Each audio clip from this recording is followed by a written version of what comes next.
Oke, kembali lagi dengan kapasitor touch.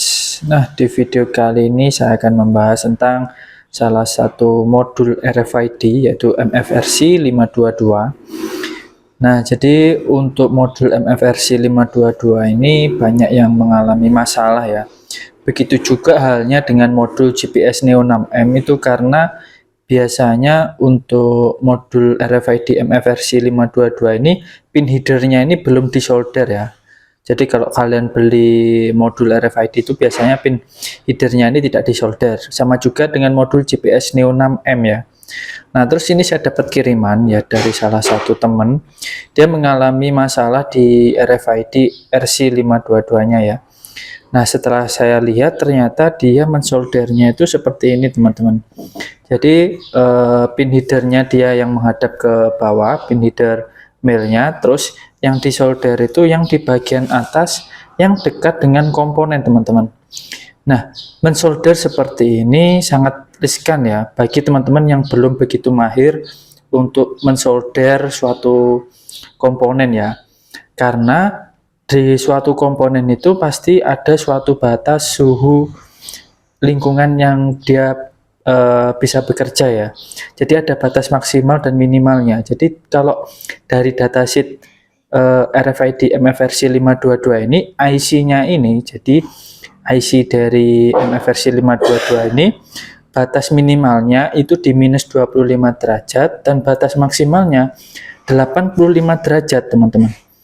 Jadi suhu panas yang bisa diterimanya dia hanya di 85 derajat. Kalau lebih dari 85 derajat, dia bisa merusak dari IC-nya, sehingga kartu dari RFID yang ingin dibaca itu tidak bisa terbaca oleh modul RFID-nya dan kontrolernya. Cara ini sangat riskan ya kalau mensolder seperti ini, karena saat misalkan solder didekatkan seperti ini, panas dari soldernya bisa langsung mengenai ke IC-nya. Jadi paling aman mensoldernya itu di bagian bawah sini ya. Saya beri contoh seperti ini ya. Saya biasanya gunakan untuk pin header yang seperti ini. Kan biasanya disediakan dua untuk pin headernya. Nah, saya lebih suka pakai pin yang ini. Tinggal dipasang di sini. Lalu solder yang di bagian bawah sini untuk mensoldernya. Ya. Dan mensoldernya pun tidak langsung semua.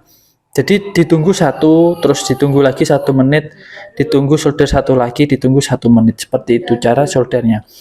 Karena begini teman-teman, untuk solder, nah ini saya tunjukkan, saya punya solder digital yang ada range suhunya. Di sini pun terbaca suhunya 180 derajat. Kalau misalkan teman-teman terlalu lama mensoldernya atau dekat dengan komponennya, itu bakalan bisa merusak komponen dari RFID-nya. Sehingga RFID-nya tidak akan bisa terbaca karena rusak dia. Karena suhunya terlalu panas, teman-teman. Ya.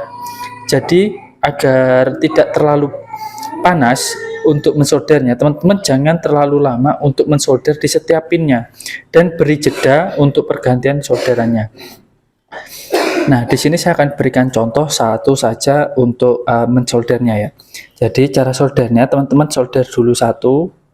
Nah, tapi tidak boleh lama-lama. Benar di sini suhunya 180 derajat ya. Tapi kalau misalkan kita hanya sebentar saja, itu nanti dia jalurnya tidak akan mempengaruhi ke IC-nya ya. Jadi satu-satu dulu ditunggu hingga agak dingin. Nanti kalau misalkan sudah dingin, baru kita lanjutkan di pin-pin berikutnya. Ya, jadi biar tidak merusak dari sensor RFID-nya. Nah, terus berikutnya kita solder lagi. Kalau bisa agak berjauhan biar panasnya ini tidak bersinggungan dengan sebelahnya sehingga tidak merusak komponennya. Agar suhu lingkungan yang ada di sekitar ini tidak mencapai di suhu panas. Di suhu batasnya masih yang di bawah 85 derajat. Sehingga RFID-nya bisa digunakan ya.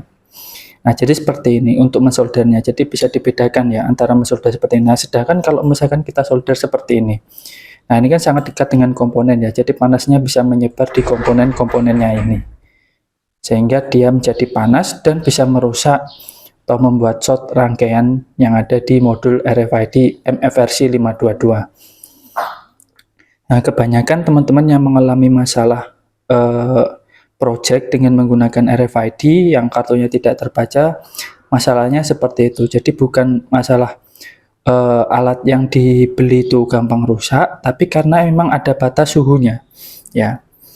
Nah, jadi setelah ini saya solder dua kan, ini saya tunggu lagi. Jadi jangan setelah disolder, lalu solder lagi berikutnya. Jadi harus diberi jeda biar tidak panas ya di daerah sekitarnya. Jadi biar dingin terlebih dahulu. Nah, seperti itu ya cara untuk soldernya.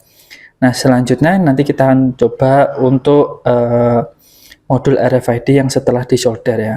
Nah, kalau misalkan saya akan tunjukkan juga yang modul yang rusak ini juga ya. Nanti saya akan tunjukkan untuk pembacaannya. Jadi bisa teman-teman lihat, bandingkan untuk bedanya nanti ya. Nah, ini saya solder lagi. Jadi beri jeda dulu teman-teman, jangan langsung. Dan kalau mensoldernya jangan ditekan terlalu lama. Apalagi sampai terkena di pin headernya terlalu lama. Itu nanti bakalan bisa merusak IC yang ada di modul RFID-nya seperti yang saya jelaskan di sebelumnya. Nah, ini saya selesaikan dulu untuk soldernya karena saya akan mensoldernya dengan pelan-pelan ya. Jadi saya beri jeda biar tidak merusak dari modul RFID-nya. Nah, sekarang saya ini tinggal satu.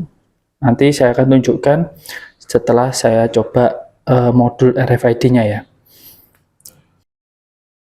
Nah, di sini saya akan coba untuk modul RFID-nya, tapi yang modul RFID yang saya coba ini yang modul RFID yang rusak ya. Saya dapat kiriman yang rusak.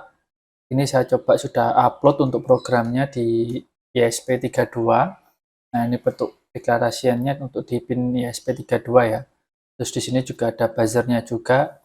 Dan di sini sudah saya sertakan program untuk mendeteksi, yaitu RFID-nya ini dalam kondisi rusak atau tidak ya. Atau dia juga bisa mencek kondisi RFID-nya ini clone atau asli ya. Nah, kalau misalkan kita buka di serial monitor, kita sesuaikan dulu untuk baud rate yang terbaca ya. Jadi kalau misalkan di sini serial begin-nya 115200, maka di sini juga harus kita setting di 115200.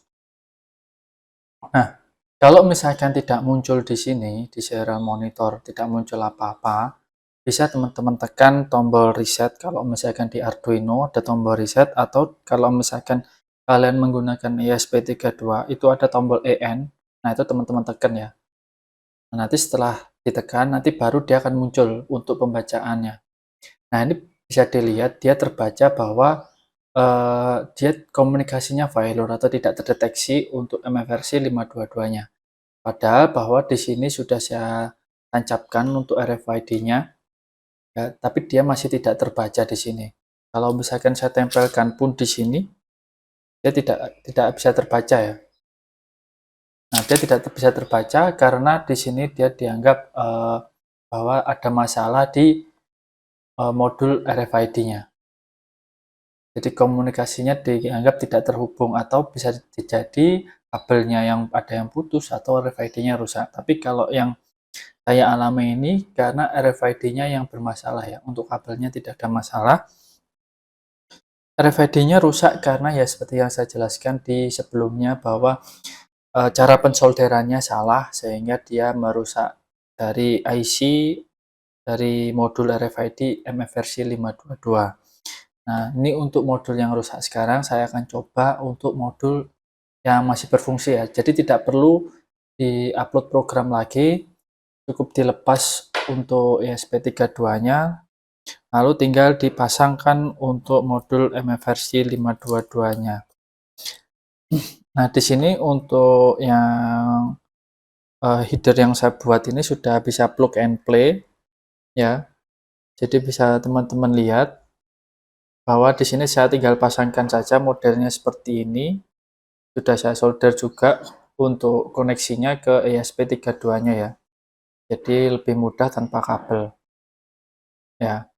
Nah, sekarang untuk ESP32-nya akan saya tancapkan ke laptop. Saya nyalakan lagi.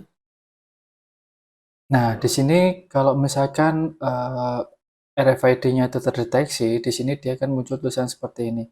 MFRC 522 software version, dan di sini disertai dengan angka hexa yang keluar. Nah, angka heksa keluar seperti ini dia menandakan bahwa dia berfungsi, tapi di sini dianggapnya dia clone ya, atau bajakan lah istilahnya seperti itu. Nah, tapi ini tandanya dia bisa berfungsi. Jadi kalau misalkan saya tempelkan kartu, nah dia bisa terbaca di sini. Ini hasil dari pembacaan dari kartunya. Jadi kalau misalkan saya reset atau tekan tombol IN, nah dia akan munculnya seperti ini.